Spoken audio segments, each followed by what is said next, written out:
Hello and welcome to English II. I'm your online teacher, Miss Bear. We have been looking at Dr. Martin Luther King's letter from Birmingham Jail. Last night you were to read and annotate paragraphs 35 through 39. And today we're going to go over all of those things. But before we do, I want to remind you this is an Engaged New York unit. And at the end of this unit, you are going to be tasked with answering the prompt, analyze how King develops and refines his claims to advance his purpose. And you have been using all of these different tools at your disposal to complete during this unit, and you will be able to use those tools when you get ready to write this essay. And just as a reminder, you can use those tools literally for any of your writing or any of the things that you're working on. When it comes to this unit, all of the things that you've been doing are connecting to each other. And so if you refer back and forth to some of your other tools, some of your other annotations in earlier paragraphs, that's going to help you as well. So keep that in mind.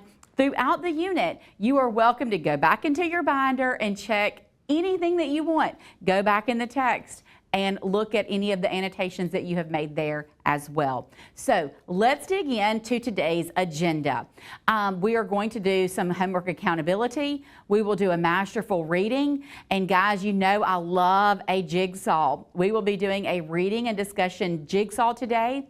We will have some small group discussions, and then we will do our quick write, and then I will close the day with a little bit of homework. You will see on your standards side that there is a speaking and listening standard, and we're looking at all of them for this particular day. So know that you're going to be doing a lot of speaking and a lot of listening. And so a good listener is just as effective as a good speaker.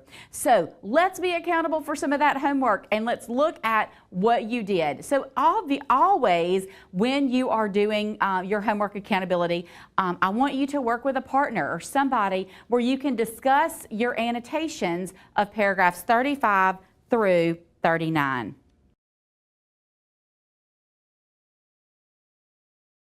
Fantastic job. I hope that your teacher allowed you to share out some of those in your classroom because I think that is just as important.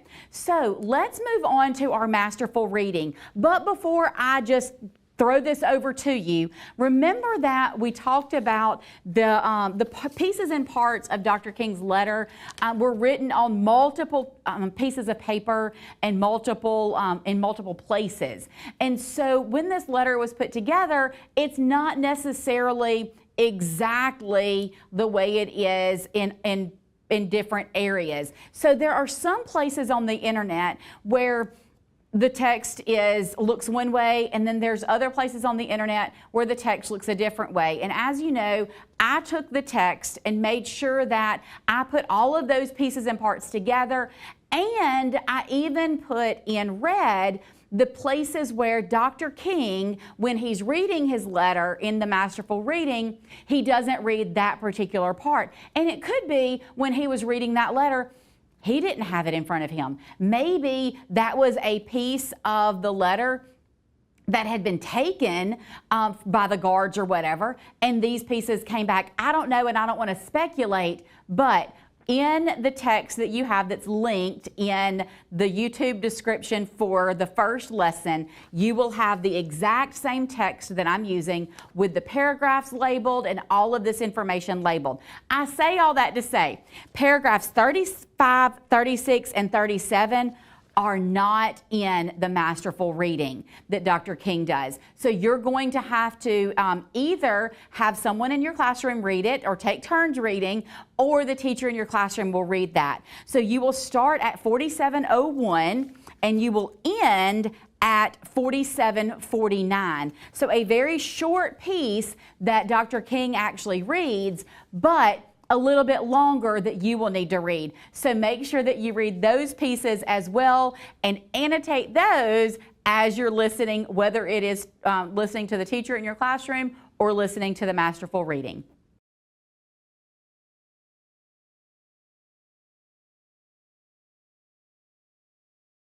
Fantastic job. I am so thankful for those of you who step up and take charge and really read some of these things for us when we don't have the masterful reading. So now let's jump right into our jigsaw discussion. I need you to form groups of 5. You can do that, and you don't have to do it right this minute, but I want you in these groups of 5 to reread and discuss your assigned section. Your teacher will give you will assign you a specific section, and you are going to discuss and answer the questions for your assigned section. Also, don't forget to complete your rhetorical impact tracking tool to track and analyze King's use of rhetoric in your assigned section. And then when we come back together, we will jigsaw again. So I'm going to set you off to do your section, and then we'll come back together.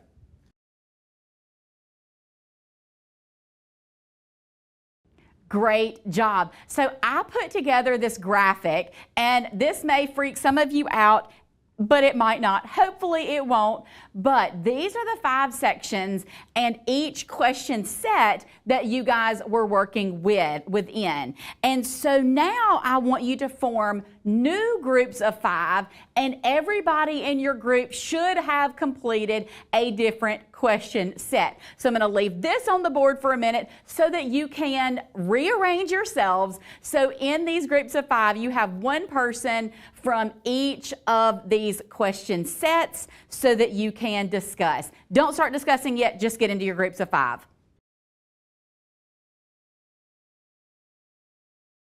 Great job. Now that you are in your new groups of 5, I want you to track the rhetorical impact tracking tool for all of the sections. So you've only completed the one for your section, but you need to have all of this information from all of the sections. So I want you to discuss your question set, and I want you to make sure that you are completing the rhetorical impact tracking tool for those other sections.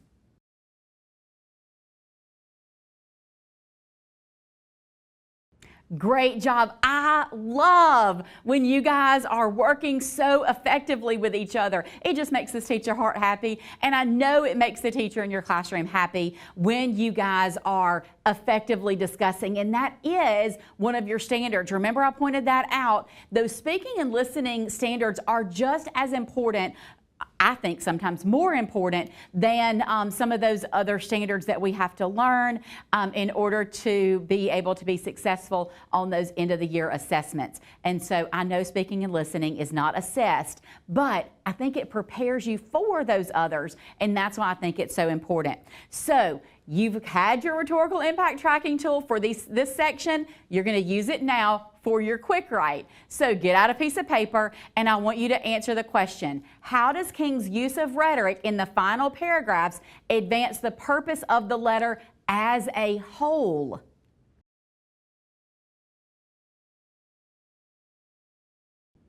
You guys did not want to stop writing today, did you? That's okay. So if you need additional time, your teacher may allow you to take your binder home and do some more writing. If not, maybe just take your piece of paper home, do some more writing, but don't forget to bring it back and put it back in your binder, okay? So let's kind of wrap up the day, and let me tell you where we're going for homework.